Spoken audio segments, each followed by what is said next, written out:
Today we've got one more thing to do to wrap up this whole Solis saga and determine whether or not these two units are actually doing what we need them to do to power this well pump. And we left you with basically last time we installed the second inverter over here. And honestly, the thing has been running fine since probably December. It was kind of when I added that in here. And it's done great. I haven't actually had any problems with it.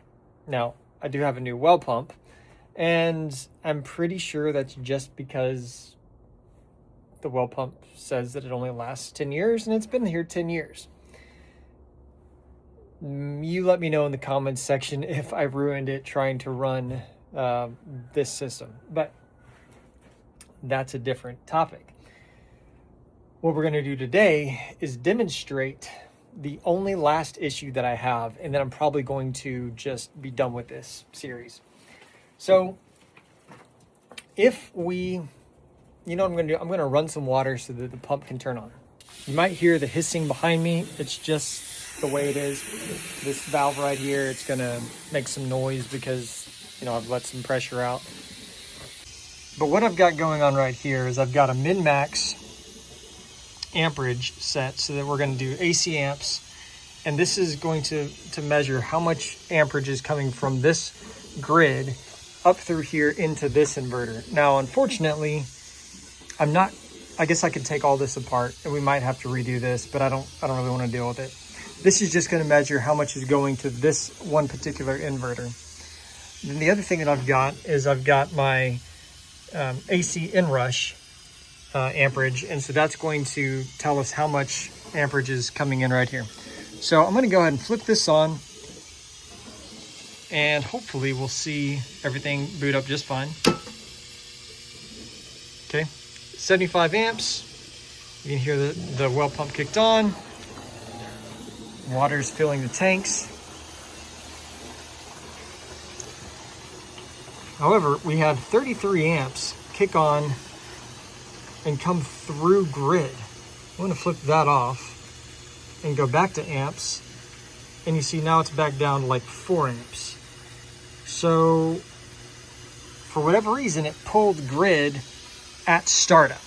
Okay, so we're going to turn this back off. All right, I wish I had actually captured that because it looked like it really did some weird things.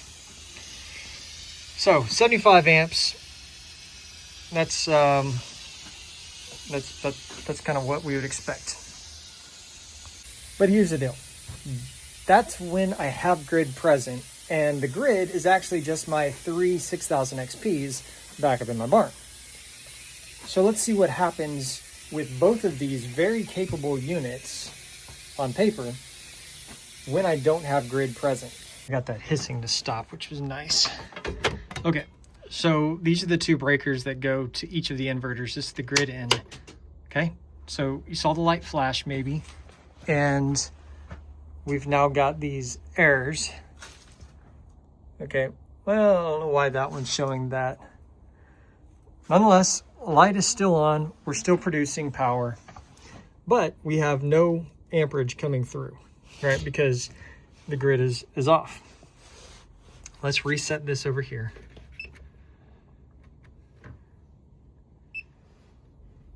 Okay, we're going to do amps.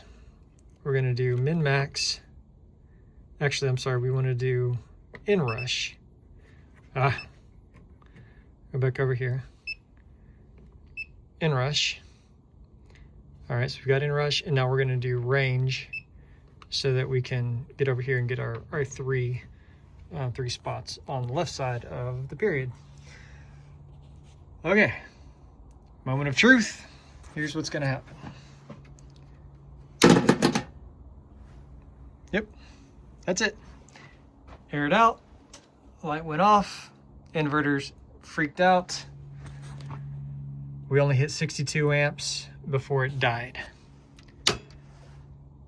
So with everything running, I'm gonna flip, let's see, flip these off. We're gonna go to bypass and to bypass. And then we're going to flip these back on. And, oh, there's nothing to bypass. So, turn those back off. Turn these back on. There we go. Now we'll bypass, and we've got our power. And now that we're in bypass, let's reset this guy.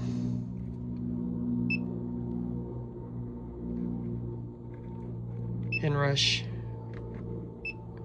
range.